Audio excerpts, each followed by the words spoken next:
यावर्षी मराठवाड्यामध्ये बऱ्यापैकी जे आहे ते सगळेच कारखाने जाम चालले आहेत. कॅपॅसिटी जरी वाढल्या असल्या तरी कारखाने जाम चालायचं कारण की कर्नाटकामध्ये जे काही यंत्रणा जात होती आपल्या भागातली तर ती गेली नाही. ती न जायचं कारण असं आहे की त्यांचे स्वतःचे म्हणजे ह्या यंत्रणेचे स्वतःचे ऊस होते आणि स्वतःचे ऊस असल्या कारणानं हे इथं ते ऊस घालवण्याच्या अनुषंगानं थांबले.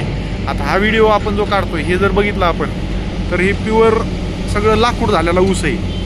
आता हे का झालं तर आंदोलनाचा तर विषय होताच, पण आंदोलनामध्ये पण शेतकऱ्यांची जी काही इकडची मानसिकता आहे की माझा ऊस 10 महिन्यात 11 महिन्यात 12 महिन्यात गेलाच पाहिजे आणि मग त्याच्यासाठी शेतकरीसुद्धा गडबड करत आहे.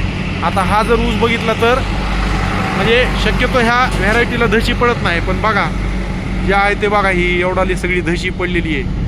तर 8 दिवस जे आहे ते ह्याच्यामध्ये हे तोडून ठेवलेला ऊस आहे.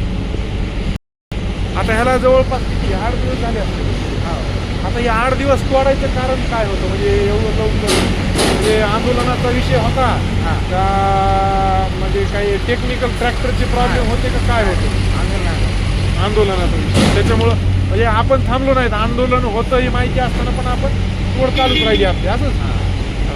तर हे काही प्रॉब्लेम आता जसं ह्यांचा हा प्रॉब्लेम तसं समोरचा ट्रॅक्टरवाला आहे तो स्वतः मालक आहे, तो स्वतः शेतकरी आहे. तोडून ठेवला त्याला गडबड आहे. पुढं एका दिवस पुढं म्हणजे त्याला इकडचा हंगाम संपून त्याचं ऊस संपून पुढं एका दिवस जायचं पण असेल कर्नाटकामध्ये. अशाही काही म्हणजे ह्याच्यातल्या टेक्निकल बाबी आहेत. पण शेतकऱ्यांची मानसिकता जी आहे ते नाही आहे. त्यांना 10-11 महिन्याच्या आधीच कसं लवकर हे काढता येईल मग ते वाळलं तरी हरकत नाही. आज 8-8 दिवस जर अशा पद्धतीनं जर हे ऊस त्यांच्या शेतात वाळत असतील तर किती प्रचंड नुकसान शेतकऱ्याचं सुद्धा आहे आणि सोबत कारखान्याचं आहे.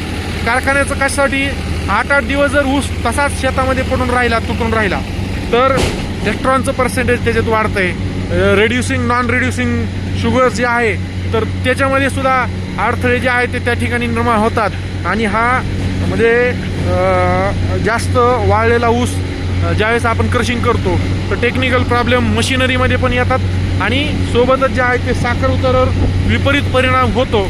अक्षरशः 1.5-2 युनिटनं साखर उतारा जो आहे तो कमी होतो. आता हे लक्षात येईल बघा हे सगळं बांधलेलं हे जे आहे ते सगळं वाळून गेलं आहे. सोबतच ऊससुद्धा एकदम असा लाकडासारखा दिसतोय.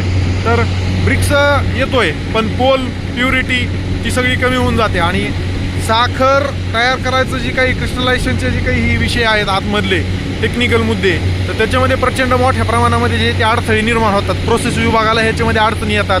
केमिकल्स मोठ्या प्रमाणामध्ये वापरावे लागतात. त्याचा ह्या रसाला चिकटपणा मोठ्या प्रमाणामध्ये हे सगळ्या गोष्टी ज्या आहेत ते त्या ठिकाणी निर्माण होतात आणि त्याच्यामुळं दोन्ही पद्धतीनं म्हणजे जास्त हे इथं एकतर म्हणजे शेतकऱ्याचं पण नुकसान आणि मध्ये प्रोसेसमध्ये हे सगळे अडथळे निर्माण होऊन साखर उतारा कमी होऊन संस्थेचं पण नुकसान. ह्या दोन्ही पद्धतीनं जे आहे ते हे वेटिंग आणि दुसरा विषय की काही अडथळे आल्यामुळं शेतातच तसाच ऊस राहिल्यामुळं जे आहे ते अशा पद्धतीचं नुकसान जे आहे ते होतं.